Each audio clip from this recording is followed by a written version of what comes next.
இதுக்கு முன்னாடி இருந்த கட்சியாக இருக்கட்டும், இவை ரெண்டுமே தேர்தல் வரும்போது மட்டும் அது பத்திரிகையில் தாய்மாமன் பெயரை போடுற மாதிரியே மறக்காம கட்சித்தீவை மீட் பண்ண சொல்றாங்க. ஆனா இது வரைக்கும் எந்த நடவடிக்கையுமே எடுக்கிறது இல்லை. அதை பத்தி பேசுறது கூட கிடையாது. ஃபர்ஸ்ட் நீங்க அதிகாரத்துக்கு வந்தா எந்த முறையில் கட்சித்தீவை மீட்பீங்க?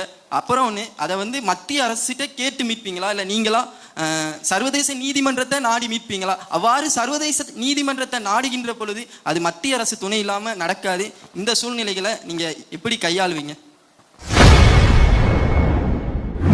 மாணவர்களுடன் கலந்துரையாடிய நாம் தமிழர் கட்சி ஒருங்கிணைப்பாளர் சீமானிடம் கச்சத்தீவை ஆட்சிக்கு வந்தால் எப்படி மீட்பீர்கள் என மாணவர் ஒருவர் எழுப்பிய கேள்விக்கு சீமான் பதிலளிக்கும் வீடியோ இணையத்தில் வைரலாகி வருகிறது. என்ன சொல்றான்? ரகசியத்தெல்லாம் சொல்றான். அவன் தான் எனக்கிட்ட இங்க பாரு, அவன் தான் எனக்கிட்ட கெஞ்சுவான் என்னை விட்டுருன்னு. புரியுதா? கண்டிப்பா நம்புறோம். நான் சொல்றதுக்கு எங்களுடைய தலைவர், சரி நம்முடைய தலைவர் அந்த நிலத்தில் நிற்கிற வரை நம்ம மக்களை அவன் சிறைபிடிச்சானா, சுட்டானா, படகு பறிச்சானா, வலைய கிழிச்சானா? சொல்லு. இல்லைண்ணா, கண்டிப்பா கிடையாது. அங்க ஒருத்தன் நிற்கும் போது, ஒரு வீர மகன் நிற்கும் போது அவனால தொட முடியல. இங்க உங்க அண்ணன் உட்கார்ந்த போது அவன் தொட்டுட்டான்னா நீ நிற்க. கண்டிப்பா கண்டிப்பா அந்த நம்பிக்கை இருக்குண்ணா. அதனால நீ கச்சத்தீவை ஏடுன்னு சொன்னில, அவன் இப்ப பாரு நம்ம ஆளுக்கு கதர் வாங்கி பாரு. என்னங்க இப்படி பண்றீங்க? எப்படி பண்றோம்? நான் நெய்தல் படை கட்டும் போது உனக்கு இதை எப்படி சொல்றதுன்னு தெரியல. அதுக்கு ஒரு வழக்க போட்டு வேற வச்சிருக்கான் என் மேல. இந்த பாரு, நெய்தல் படை நான் சொல்லும் போது எல்லாம் சிரிச்சான்.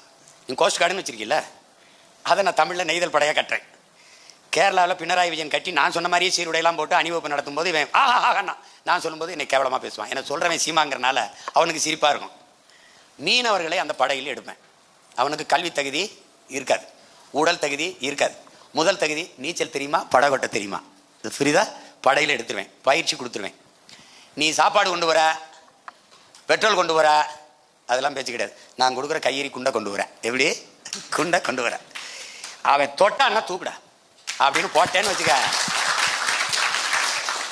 தமிழன் யார் என்பது எனக்கு தெரியும், சிங்களம் யார் என்பது எனக்கு தெரியும். ஒரு தடவை போட்டேன்னு வச்சுக்க. ஏன்